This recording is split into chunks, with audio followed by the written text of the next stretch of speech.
Welcome back to Study with Ravi. On Study with Ravi, today we are going to solve another important question of factorization, that is of exercise 7.1 of your book. Question number 2C. बेटा क्या है question? 4r square minus 12rs plus 9s square plus 8r minus 12s.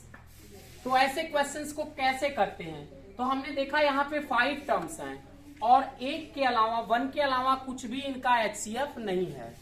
तो generally जब question में 5 terms हो और पांचों term में ओवरऑल कुछ कॉमन ना हो तो उसके बाद सेकंड कॉन्सेप्ट हमारा चलता है, कहीं ना कहीं स्टार्टिंग के या लास्ट के 3 टर्म्स मिलके a प्लस बी का होल स्क्वायर या a माइनस बी का होल स्क्वायर में सेट होता है.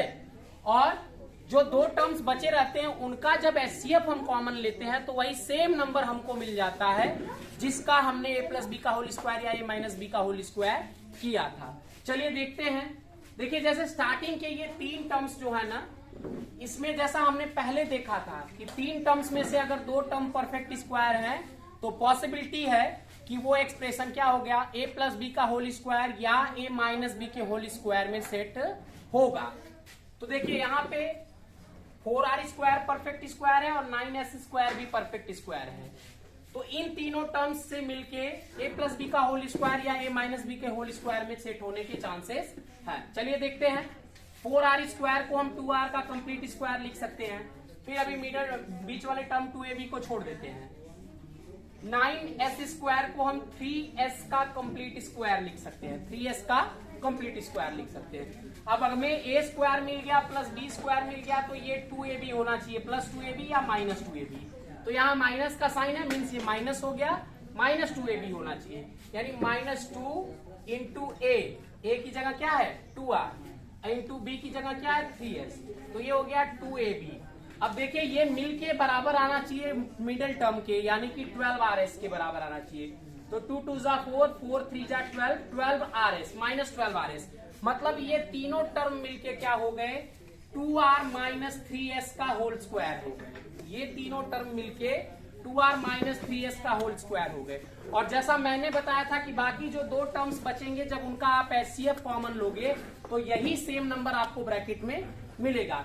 तो हम देख सकते हैं कि यहाँ पे 8r माइनस 12s है. अगर हम 8r को फैक्टराइज करें तो हमें क्या मिलेगा 4 2 जा 8 इंटू r. और अगर हम 12s को फैक्टराइज करें तो हमें क्या मिलेगा 4 3 जा 12 इंटू s. तो हम देख रहे हैं कि बेटा 4 कॉमन है, इनका एचसीएफ क्या है 4 है. तो हमने 4 कॉमन ले लिया. यहाँ क्या बचा 2r बच गया और यहाँ बच गया माइनस 3s. तो 2r माइनस 3s. अब देखिए हमारे जो स्टार्टिंग के तीनों टर्म्स थे वो मिलके बन गए 2r माइनस 3s का होल स्क्वायर और लास्ट के दोनों टर्म्स मिलके बन गए 4 इंटू 2r माइनस 3s. तो आप इस तरह से समझो कि अब एक टर्म ये हो गया और दूसरा टर्म ये हो गया. इस तरह से समझो. और इसको थोड़ा सा आप समझने के लिए यहां पे आइए. मान लीजिए कि अगर ये होता एक्स स्क्वायर प्लस 4x तो हम क्या करते हैं भाई, एक्स स्क्वायर का मतलब x इंटू एक्स हो गया और 4x का मतलब 4 इंटू एक्स हो गया. तो इनमें कॉमन मिल गया x, तो हम x कॉमन ले लेते हैं. अब x कॉमन लेने पर यहाँ क्या बचा x और यहाँ क्या बचा 4. तो x इंटू एक्स प्लस 4 हो गया. उसी तरह से अगर इसको हम एक सिंगल टर्म मानते हैं या डबल टर्म ही मान के चले तो बेटा ये जो है 2r माइनस 3s का जो होल स्क्वायर है इसको हम लिख सकते हैं 2r minus 3s into 2r minus 3s. ये लिख सकते हैं. उसी तरह से 4 इंटू 2r माइनस 3s को हम क्या लिख सकते हैं 4 इंटू 2r माइनस 3s. तो अब ये 2r माइनस 3s क्या हो जाएगा कॉमन हो जाएगा. 2r माइनस 3s क्या हो गया कॉमन हो गया. तो जैसे ही हमने 2r माइनस 3s को कॉमन लिया तो अब यहां क्या बच गया पहले टर्म में बच गया 2r माइनस 3s और दूसरे वाले टर्म में बच गया प्लस 4.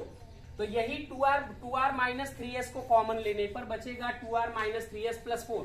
अब इस ब्रैकेट को जब ब्रेक करेंगे तो ये हो जाएगा 2r minus 3s into 2r minus 3s plus 4. यही दो इसके फैक्टर होंगे बेटा ये बहुत ही इंपॉर्टेंट क्वेश्चन है, इसको अच्छे से समझिए। अगर नहीं समझ में आता है तो कमेंट करिए, फिर और क्लेरिफिकेशन मैं दूंगा आपको। वीडियो को अंत तक देखिए और कैसा लगा कमेंट दीजिए, सब्सक्राइब करिए, शेयर करिए। Thank you.